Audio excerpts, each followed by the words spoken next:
ఉన్న బంగారాన్ని విడిపించి ఆ రోజు ఆన్లైన్ రేటుకే మేము కొంటాం. Sharma gold company. నమస్కారం, సుమన్ టీవీకి స్వాగతం. జూలై మాసంలో ద్వాదశ రాశుల వారికి ఎలా ఉండనుంది, ఏ గ్రహాలు ఏ ఏ రాశుల వారికి అనుకూలిస్తున్నాయి, అలాగే ఏ గ్రహాలు అనుకూలించటం లేదు, వాటి వల్ల ఎటువంటి ఫలితాలు ఏర్పడనున్నాయి, ఈ విషయాలను తెలియజేసేందుకు మనతో పాటు ఉన్నారు ప్రముఖ జ్యోతిష్య శాస్త్ర పండితులు బ్రహ్మశ్రీ నందిబట్ల శ్రీహరి శర్మ గారు. గురుగారు నమస్కారం. వాగర్థావివ సంపృక్తౌ వాగర్థ ప్రతిపత్తయే జగతః పితరౌ వందే పార్వతీ పరమేశ్వరౌ. సదాశివసమారంభాం శంకరాచార్య మధ్యమాం అస్మదాచార్య పర్యంతం వందే గురుపరంపరాం. ఆదిత్యాయ చ సోమాయ మంగళాయ బుధాయ చ గురుశుక్ర శనిభ్యశ్చ రాహవే కేతవే నమః.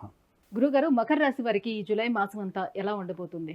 మకర రాశి వారికి ధనస్థానంలో వక్రీకరించినటువంటి శని, తృతీయము మరియు నవమ స్థానంలో రాహుకేతులు, అలాగే 12వ తారీఖు వరకు చతుర్థంలో కుజుడు, 12వ తారీఖు నుంచి గురువు కుజుల యొక్క సంచారము పంచమ స్థానంలో, అలాగే రవి 16వ తారీఖు నుంచి, బుధుడు 19వ తారీఖు నుంచి, శుక్రుడు 6వ స్థానం నుంచి కర్కాటక రాశిలో సంచారం చేస్తున్నటువంటి ఈ కారణం.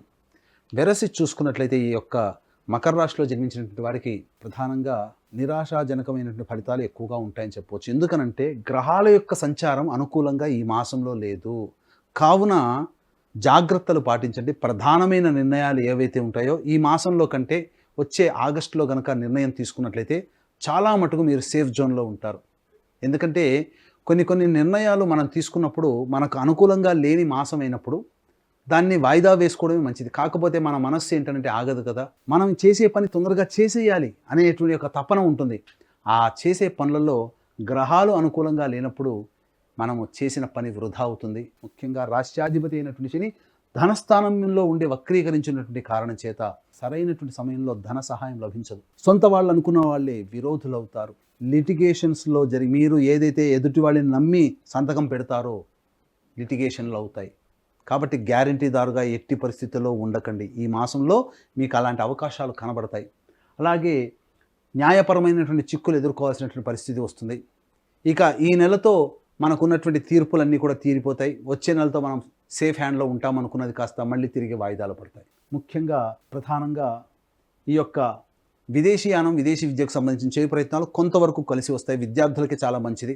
కానీ బాగా కష్టపడితే తప్ప ఫలితము పొందలేము. అధికారుల యొక్క ఆగ్రహానికి గురవ్వాల్సి వస్తుంది ఉద్యోగస్తులైతే. ఇలా చెప్పుకుంటూ పోతే కొన్ని అనుకూలంగా లేని కారణం చేత, వ్యాపార విస్తరణ అనుకూలంగా లేని కారణం చేత ఇబ్బందికర పరిస్థితులు.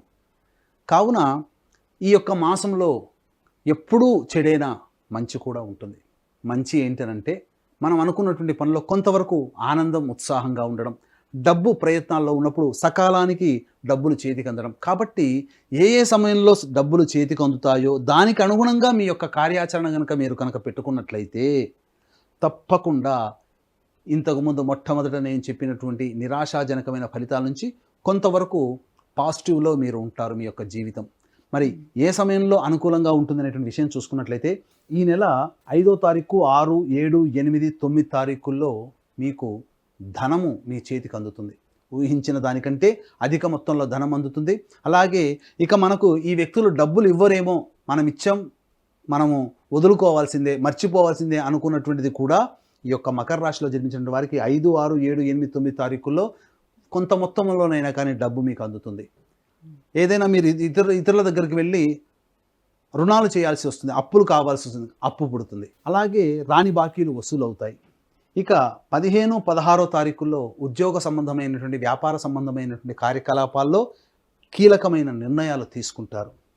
26, 27 తారీఖుల్లో మీరు ప్రధానంగా దగ్గరలోని వ్యక్తుల సహాయ సహకారాలు అందడం, అనుకున్నటువంటి పనులు పూర్తవ్వడం, అలాగే సోదర సోదరీమణులు, స్నేహితులు మీకు సహాయ సహకారాలు అందించడం, ఇవన్నీ కూడా జరిగిపోతాయి. 22, 23 తారీఖుల్లో మీరు చేస్తున్నటువంటి పనులలో విజయాన్ని పొందడానికి అవకాశాలు ఏవైతే మార్గాలు ఉంటాయో అవన్నీ ఆ మార్గాలు మీకు కనబడతాయి. తద్వారా ఉత్సాహంతో ముందడుగు వేస్తారు. ఆ ఉత్సాహంతో ముందడుగు వేసినటువంటి ఫలితాలని మీరు 26, 27 తారీఖుల్లో మీరు పొందుతారు. ఇప్పటి వరకు మనం చెప్పినటువంటి విధంగా ఈ చెప్పినటువంటి రోజుల్లో ప్రతికూలత అనేటువంటిది లేదు. కాబట్టి చక్కగా అన్నీ అనుకూలంగానే ఉన్నాయని అనుకుంటాం. కానీ ప్రతికూలతలు కూడా ఉన్నాయి. వెలుగు తర్వాత చీకటి, సంతోషము తర్వాత దుఃఖము. కాబట్టి దుఃఖములన్నీ కూడా ఈ మకర రాశిలో జన్మించినటువంటి వారికి జూలై మాసంలో ఏ రోజుల్లో ఉంటాయి, ఏ రోజుల్లో డబ్బు పరంగా జాగ్రత్తలు తీసుకోవాలి, ఏ రోజుల్లో ఎటువంటి నిర్ణయాలు తీసుకోకుండా ఉండాలనే విషయాన్ని మనం తెలుసుకుందాం. ముఖ్యంగా 24, 25 తారీఖుల్లో మనోవ్యాకులతతో, కుటుంబ కలహాలతో కొంత దూరంగా ఉండాల్సినటువంటి పరిస్థితి. ప్రశాంతమైన జీవితాన్ని కోల్పోతారు. అధికంగా డబ్బులు ఖర్చు అయిపోతుంటాయి. ఇక ముఖ్యంగా చూసుకున్నట్లయితే 10, 11 తారీఖుల్లో అలాగే 20, 21 తారీఖుల్లో అనవసరమైనటువంటి ఖర్చులు ఉంటాయి. కాబట్టి 10, 11, 20, 21 తారీఖుల్లో ఖర్చులకి దూరంగా ఉండడమే చాలా మంచిది. ఈ తారీఖుల్లో ఏవైనా మీకు భవిష్యత్తులో ఖర్చులు ఉండాలనుకున్నప్పుడు ఆ సమయంలో మీరు వాయిదా వేసుకోండి. ఎందుకనంటే 10 రూపాయలు ఖర్చు అవుతుంది దానికి, ఆ సమయంలో మీరు ముందుకు వెళితే 15 రూపాయలు ఖర్చు కావచ్చు, అధిక ధన వ్యయం అవుతుంది. ఇక 12, 13, 14 తారీఖుల్లో సంతానంతో ఎట్టి పరిస్థితుల్లో వాగ్వివాదాలు పెట్టుకోకండి. సంతానంతో విరోధములు ఏర్పడేటువంటి అవకాశం ఉంటుంది. అలాగే సంతానం కోసం ప్రయత్నం చేసే దంపతులు ఈ 12, 13, 14 తారీఖుల్లో వాయిదా వేసుకోవడమే చాలా మంచిదని గమనించాలి. ఇక 2, 3, 4, 30, 31 తారీఖుల్లో మీరు ఆలోచించింది ఒకటైతే జరిగేది ఇంకొకటిగా ఉంటుంది. వృధా కాలయాపన, ఏ పని కూడాను ముందుకు సాగకుండా బద్ధకంతో కావచ్చు, లేకపోతే పనులు జరగకుండా ఉండిపోవడమో ఈ 2, 3, 4 తారీఖుల్లో 30, 31 తారీఖుల్లో మీకు ఉంటాయని చెప్పవచ్చు. కాబట్టి ఏతావాత చెప్పొచ్చేది ఏంటంటే ఈ సంబంధించినటువంటి 24, 25, 10, 11, 20, 21 తేదీల్లో వచ్చేటువంటి ఖర్చులని మీరు మినిమైజ్ చేసుకోవడానికి ప్రయత్నం చేయండి.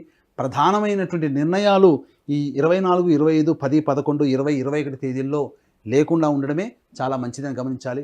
ఏతావాత గ్రహాల యొక్క సంచారం అనుకూలంగా లేని కారణం చేత దైవానుగ్రహం తప్పనిసరి. కాబట్టి దీన్ని దృష్టిలో ఉంచుకొని ఈ నెల 21వ తారీఖు రోజున గురు పౌర్ణమి సందర్భంగా దక్షిణ కైలాసంగా పిలువబడే శ్రీకాళహస్తి క్షేత్రంలో రాహుకేతు పూజ, అలాగే విద్యార్థుల కోసం ప్రత్యేకించి దక్షిణామూర్తి సరస్వతి హోమాలు, మరియు వివాహం, ఉద్యోగం, అనారోగ్య సమస్యల నివారణకి 18 రకాల హోమాలు, అలాగే వృషభ, మిథున, కర్కాటక, సింహతుల, వృశ్చిక, మకర, కుంభ, మీన రాశుల్లో జన్మించినటువంటి వారికి శనిదోష పరిహారార్థమే శనీశ్వర హోమం, అఘోర పాశుపత మంత్ర హోమాలు ఇవన్నీ కూడా ఈ నెల 21వ తారీఖు రోజున గురు పౌర్ణమి సందర్భంగా శ్రీకాళహస్తిలో చేయించడం జరుగుతుంది. కేవలం 1500 రూపాయల రుసుముకి మీ గోతనామాదులతో చేయించడం జరుగుతుంది. అలాగే మా పీఠం ఆధ్వర్యంలో సంవత్సరం పొడవుతా మీ కుటుంబ సభ్యుల గోతనామాదులతో సంవత్సరం పొడుగుతా చేయించుకోదలిస్తే కూడా ఆ విధంగా కూడా మీరు నమోదు చేసుకోవచ్చు. కావున అవకాశం ఉన్నవాళ్ళు కార్యక్రమ తదనంతరం కాంటాక్ట్ చేసి పూర్తి వివరాలు తెలుసుకోండి.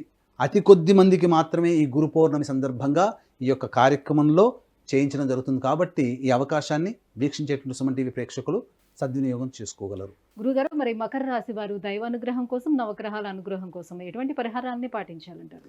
నవగ్రహాలు అనుకూలంగా లేని కారణం చేత ఈ యొక్క మకర రాశిలో జన్మించినటువంటి వారు శివాలయంలోని నవగ్రహాల చుట్టూ ఆదిత్యాయ చ సోమాయ మంగళాయ బుధాయ చ గురు శుక్ర శనిభ్యశ్చ రాహవే కేతవే నమః అంటూ ఒక 41 ప్రదక్షిణలు 11 రోజుల పాటు చేసి, ప్రదక్షిణ తదనంతరం శివాలయంలో ఈశ్వరునికి అభిషేకము, అర్చన జరిపించండి 11 రోజుల పాటు చాలు.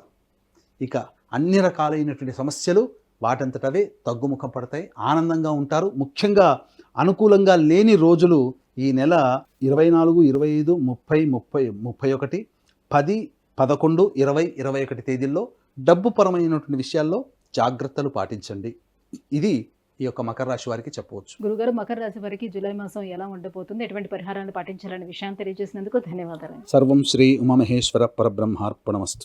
సుమన్ టీవీలో మీ పర్సనల్ అండ్ బిజినెస్ ప్రమోషన్స్ కోసం కింది నెంబర్కి కాంటాక్ట్ చేయండి.